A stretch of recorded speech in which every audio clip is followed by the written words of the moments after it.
One club men have been a common theme in football, but there have been few like Ronnie Moran. He was 15 when he first came through the gates at Melwood. 49 years later, having helped lead Liverpool to all the major honours many times over, he called it a day and left a lasting Liverpool legacy that will never be repeated. Simplicity at its best, pass and move. That's what teams do now, that's what Liverpool did, Barcelona did. And he was one of the main instigators. You're at Liverpool because you've got skill. It's the mentality which is needed more than ever, and that's what, you know, Bill Shankly had at Bob Paisley, but Ronnie Moran had it every day in training. Oh, won a couple of games, have we? He used to throw them like that, you know, as we'd be having a laugh, we might have beat someone away and had a good run. Oh, won a couple of games, have we? You know, and he always was trying to just pull you back down again. We'd won 5-0 on a Saturday. You'd come in on a Monday morning, and Ronnie Moran would be going, "What did you think? Right, we've got a game next week. You've got nothing for what you've just done on a Saturday." He would be hammering you, going, and we as players coming back to that, hating him.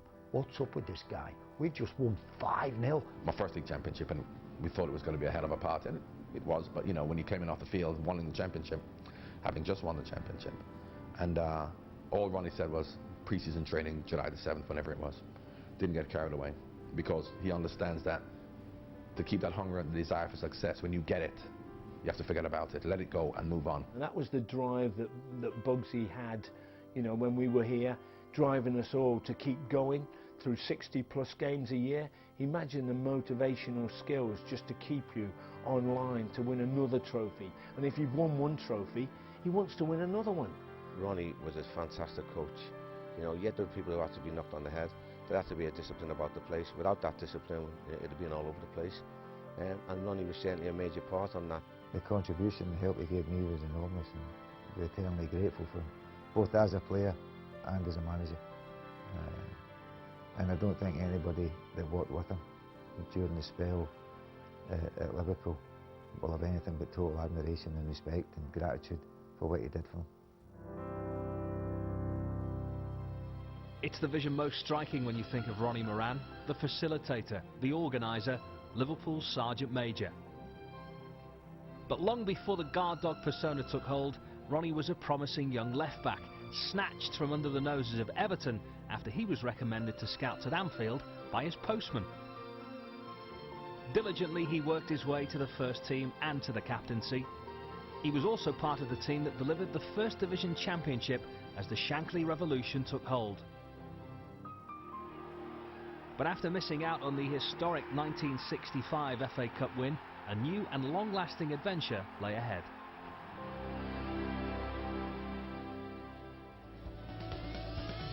Shanks wants to see you. How would you want to come onto the coaching? I'll get you moved up. And then it went into the reserves, and then moved from the reserve to the first team, and then I had a few good years in all of them. It was the end of the 1966-67 season, and Ronnie was invited into an exclusive club of Liverpool giants. The Reds' revolution was taking shape, and Bill Shankly saw Bugsy as a major part of it. The boss had seen something in him, obviously, and thought, well, you know, local lad, all his life he'd been at the club, and he said to him, would you want to come on the backroom staff? And Ronnie could have gone and played. He stayed on, Ronnie, and of course, you know, he had a great career. Liverpool didn't have coaches, you know, they had staff, you know, and Shanks and Bob and Ruben and Joe, and then Ronnie became one of them as well. And they hated the word coaching, although at the end of the day, if you're giving people advice and you're saying, look son, don't play there, play there, you're coaching. And that's what they were doing, but they would never mention the word coaching. And as I say, Ronnie started on the bottom rung of that and worked his way up.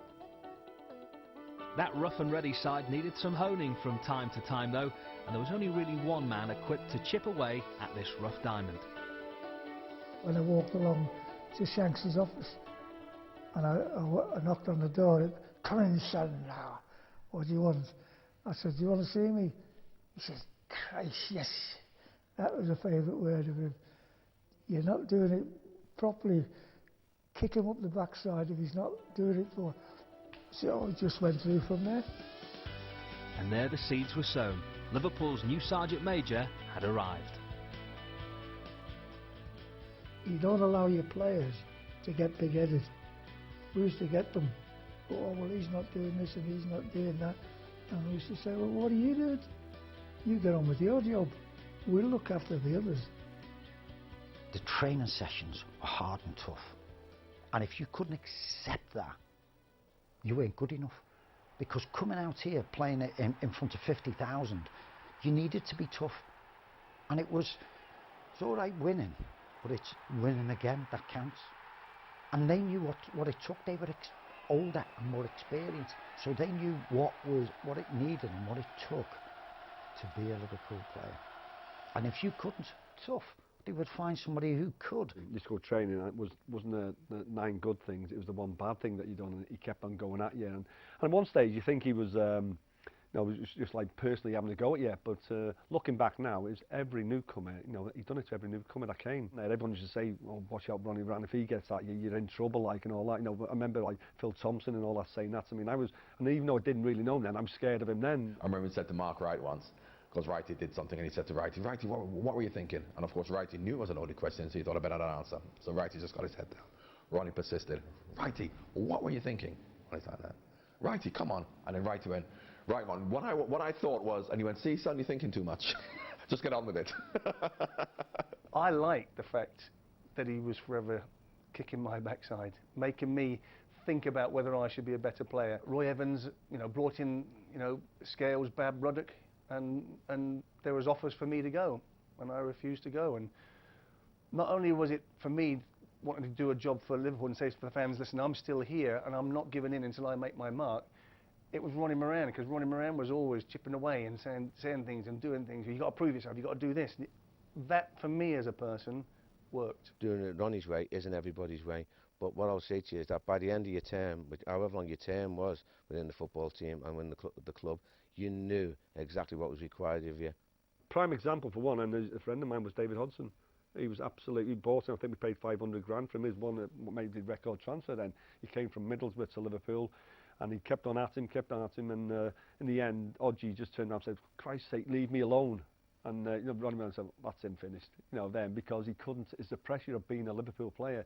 You had to do it in training, you know, you had to do it on the pitch, and that was, I'll never forget that, you know. And you know, about 3-4 months later, you know, Hodgson went somewhere else. In the depths of winter, you could choose between long sleeve shirts and short sleeve shirts, and they'd go like that, who wants long sleeve, lads? And lads go, yeah, Aaron. And I'd go, yeah, Ronnie. He'd go, no, you're not getting them. I said, Ronnie, why can't I have a long sleeve shirt? He said, no, you go to sleep. He said, you sleep, that makes you too comfortable. He said, you've got to be wide awake, keep everybody else on the toes. I wasn't allowed to wear long sleeve shirts. I used to be freezing, imagine my little arms. That's the way he was. He was so tough on you. Well, they used to think they were all good players, the big heads. You know, so you got into him at time, even like again off Joe. You know, he said, watch what he's doing. You worked out who you were going to, you know, knock on the head. You know, you didn't tell them that. I still do it now when I'm watching on the telly. Who do you think he is? If they survived Ronnie Moran for 2 or 3 years, they got through into Roy Evans's Central League team and into the first team. You know, you ask Howie Gale or David Fairclough and Jimmy Case, those type of things, you know, you got through that thing through being strong with when Ronnie's around you, because you have to have that strength. All the books that's there wouldn't be 2 things the same, even for starting the season. Ronnie kept intricate diaries during that unprecedented period of success. Every day and each drill was committed to paper. Everything was accounted for, and under a trainer and coach like Ronnie Moran, nothing was left to chance. When's the last time we lost 2 games on the trot? Let's get the book out. What training we do? Right, we'll do that. But it was simple. That's why they had the boot room. Get together. Hey, let's write it down. You know, like, yeah, what about that? Yeah, what did we do? Yeah, what about that? And those comments were there forever. They used to go back to that. They call it the Bible, I think. That's what they called it, the boot room Bible. And I mean, that documentation, which was probably mainly down to Ronnie, was key.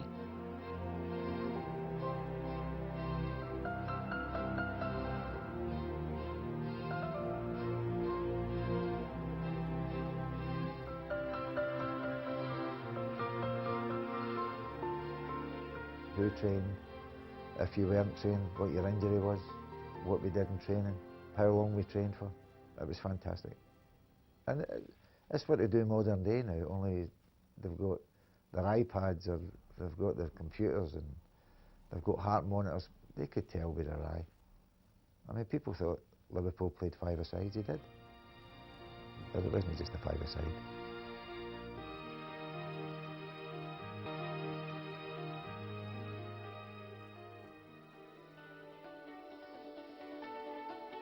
Won a few things at them and had a little bit of success.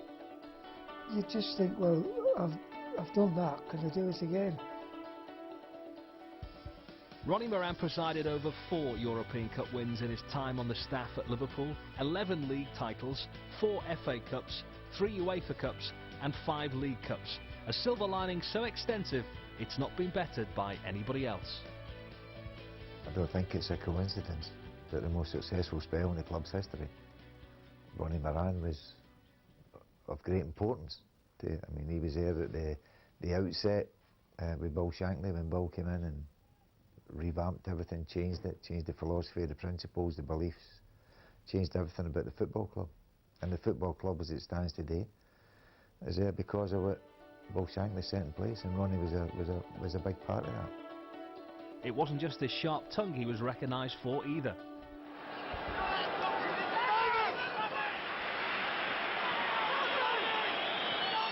He was always the loudest one on the bench, and everyone used to think, who's that lunatic shouting all the time? Because, you know, Ronnie's infectious, he's enthusiastic, kicks every ball.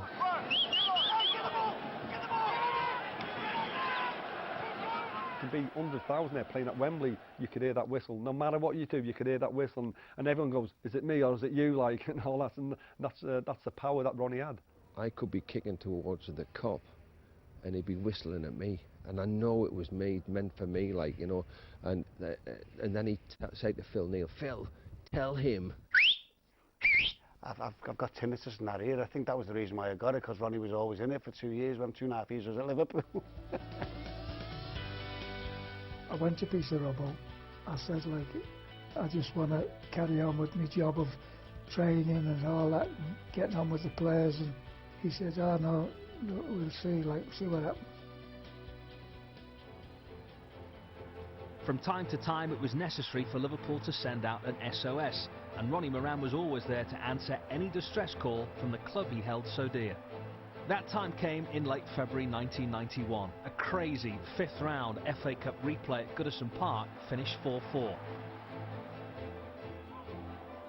Hinchcliffe did very well. Oh,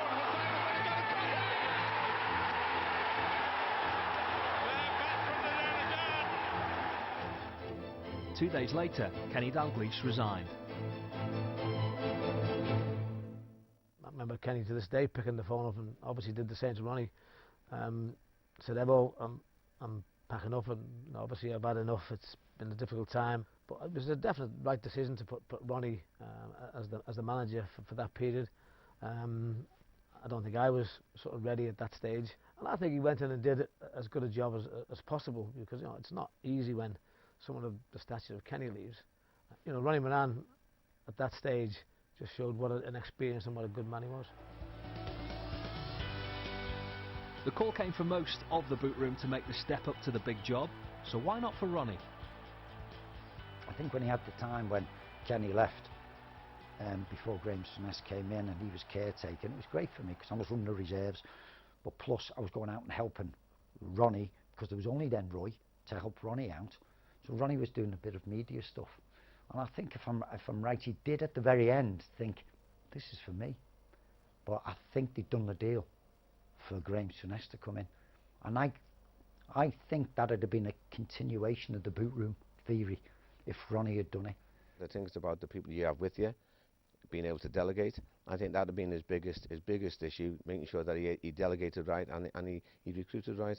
But one thing's for sure, as I said to you, for me, a lot of people may disagree with me, but I think he could have been a great manager because his knowledge of the game. I think maybe 1 or 2 times he was offered it, and he's happy to do what's best for the club. Deep down he didn't want it full time and all that. Yeah, I'll come and do that while the club gets someone, and he always put the club first. No, I think if you're happy with what you're doing, stay what you're doing. If you want to have a go, something else, have a go. And he could, if he did have a go, he could always have come back to being what he was. But I mean, irrespective of whether he was a manager or not, at Liverpool, his contribution was massive. Titles are for people who don't have a self-belief in themselves, so he had self-belief. His time would come again in 1992. Fittingly, it was with a Wembley seal. Graham Souness was advised to stay in the background for the day, and there was only one man for the job, as uncomfortable as he may have found it. I don't think he felt too comfortable in a suit, if I'm being totally honest, because that wasn't Ronnie. You know, it was a big occasion for Ronnie Moran, and you know, and rightly so. He deserved to have that. But it was the same Ronnie in the dressing room, saying things, go about your business in the right way. Everything was no stone left unturned, making sure that you were always doing the right things. And like I said, it was always that little throwaway comment that you go, was he referring to me? And you go, I'll prove you wrong, you know. So that's how Ronnie got you going. And like I said before, he was exceptional at it. I think that's how much Graham Souness thought of him as well. You know, when he was playing and when he's come back to manager, you know, he said it must have been a great feat, you know, for Ronnie to walk the team out. Suey couldn't do it and all that. But I think it must be an absolutely fantastic moment for when he done that. And I know he wouldn't tell you, but he'd be a very proud man. Saunders. It's Thomas again, and now Rush. He rewrites the record books, and Liverpool start to experience a familiar feeling.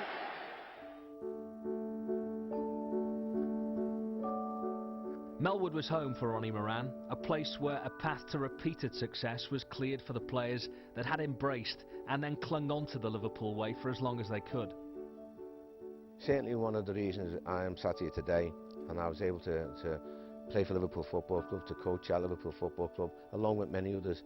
I would just like to say that a lot of that was down to Ronnie Moran, if not the major part of it. And when you go into the Liverpool family, as it was with Joe, with Roy, with Tom Son, John Bennison, Ronnie was, for me, the patriarch of that. What you knew with Ron is the fact that Liverpool is in his blood. And when Liverpool were doing well, he was feeling good. It was a pleasure for me to be coached by him and all that. And what you see is what you get. With Ronnie Moran, you know, it doesn't matter who you are, whether you pay 20 million forever. Ronnie Moran will say the same to everyone. He'll give everyone the same chance. It's up to them whether they take it and all that. It'll be a full turnaround in maybe 50 years' time. They'll be doing the Ronnie Moran coaching thing because people want things different. The modern way still has a sprinkling of Ronnie Moran, and he still drops by from time to time, and it's like he's never been away. You're the star. You're the star of the show. See you in a minute, Ronnie. I was very keen to meet Ronnie when I first came here. He was someone who I recognised instantly in my life growing up, someone who was on the side of the field at Anfield and for Liverpool, and I really associated Ronnie with the great memories, and I've loved being sat down with him and speaking to him about his memories of here and working with Shanks and all the greats of the club, and as I said, very humble man through everything he's achieved, and love listening about the stories about Ronnie. All right, son. How are you going? All right, yeah. You know, these are the guys that are the link between the great past of the club, and they're also guys that give us great inspiration for the future. Good to see you anyway. Yeah. Take care of yourself, yeah? Ta-ra, son. Now, I know an awful lot's changed here over the years from when you were here, but I think you'll recognise some of the people that are on this wall. We walk a little bit further down, I think you might remember somebody that's not too far away from where we stood now. Oh, these are all. Phil Neal and Jamie Carragher. Oh. Famous big ears there, European Oh, Cup. yeah. John Aldridge. Kevin Keegan, yeah. Who's this fella here? Still there. Who's he? Bloody hell. One night in his red shirt. That's amazing, that. Yeah, it's not bad on that one. I'll have to get a photograph of that. Players walk. This is probably the nearest thing they've got to a boot room now, Ron, is where all the kit is. our mate in here's just been washing it, making sure everything's ready for training tomorrow. Good to see you again. You still here? I'm still here. I just took a chance then because he. Oh, Good to see you. oh, It is, you looking back. how old are you now? I'm 32 now. Is that all? There's a couple of your old pals here, you'll remember. Oh, yeah. The day after we won our first European Cup, we were back in Melwood at 9:45 in the morning. Was. Used to come in. No one was allowed to stay out. At least a lot of them used to be in, if we were playing away from home and then coming home, some of them were going in the bars and everything. But then we knocked it out of them in the training. It's brilliant. And there's Shanks. This is a team of skill and character with men eager and ready to do any job if it's for the benefit of the club. Yeah, he was.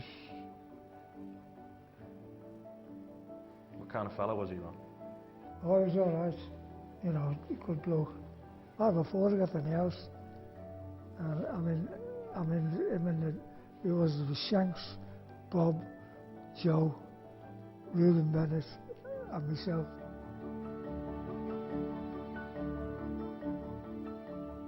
I've lost them all now. When I come in here every day, I say, I haven't any one left on there.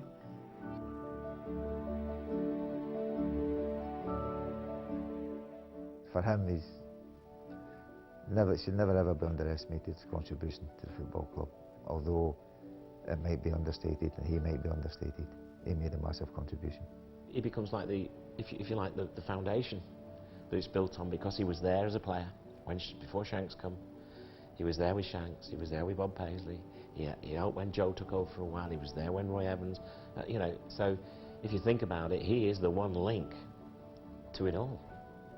I think he's probably one of the most important people that this football club's ever had, running it, doing things. I wouldn't probably put Ronnie Moran in the higher positions of the game, the managers and people who've been here. And because we've had some great people. We were kings of world football. So how do you keep the players who have done that feet on the ground? He played a massive, major part. So he's up there, in my opinion, with your Shankses, with your Kenny Dalglish's, your Bob Paisleys, all of what they did as those people. You need somebody to keep that code ticking in behind, day after day, making them special. And Ronnie Moran is that man.